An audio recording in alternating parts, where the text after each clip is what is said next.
টক্কা দিয়ে উঠলাম, উঠে একটা লাইট নিয়ে দৌড় দিলাম, দৌড় দিয়ে হুতালা বাজ কিছু না দেখি সাইডের দিকে আগুন জ্বলে আসি, দেখি যে ঘরের উপরে কোনো চাল নাই, সব ঠুস করে হুড়ে চলে যেতে আছে। এই অবস্থা, কোনো মানুষ পাশে গনাইতেছে না, আমরা কোনো মানুষ গনাইতেছে না। আমরা ফায়ার সার্ভিস খবর দিয়েছি, ফায়ার সার্ভিস আইতে আইতে সব জ্বলে সব চাই। এগুলো ঘরে গেছে আর হেতেনের এই হাত পা বড়টা এরকম হয়েছে, সারা ঘরে আগুন লাগে গেছে, পেট্রোল মারে দোনো দুয়ারে তালা ছিল, বাড়িতে হারে না টইন লাত্তি মারি টইন ছোলাই হেতেনে বাইরেছে। মাইয়া হেতে আব্বু আব্বু কই শিক্ষক দা ছোটটা হেরে লইতে হারে ন, হেরে বাঁচাইতে যাই হেরা শুনেছে পাশে থাই এক মেয়ে মারা গেছে না, যে হে মেয়েকে কইলেই গেছে সব। ওর নাম কি? এর নাম আয়সা, বিবি আয়সা। দুই দরজার তালা লাগিয়ে পেট্রোল দিয়ে আগুন লাগিয়ে দেয়। নিহত হয় আমার ছোট বোন, আর দুটা আহত হয়, এটা ঢাকা হাসপাতাল।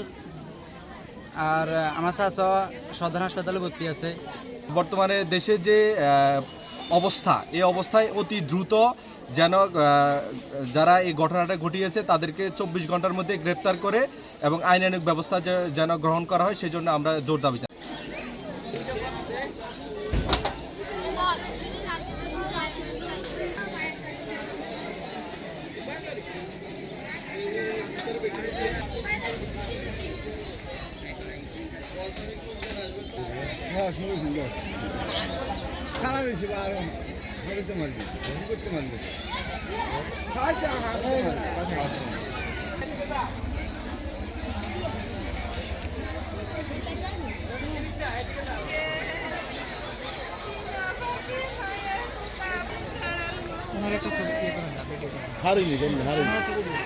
তারপর ফায়ার সার্ভিসে আগুন নিবারণ নিয়ন্ত্রণ আনানোর পরে তারপরে বাচ্চাটা এক পাশে পাই এতটুক পরের মতন হাত পা ঠ্যাং ঠুং সব জ্বলি ছাই হয়ে গেছে।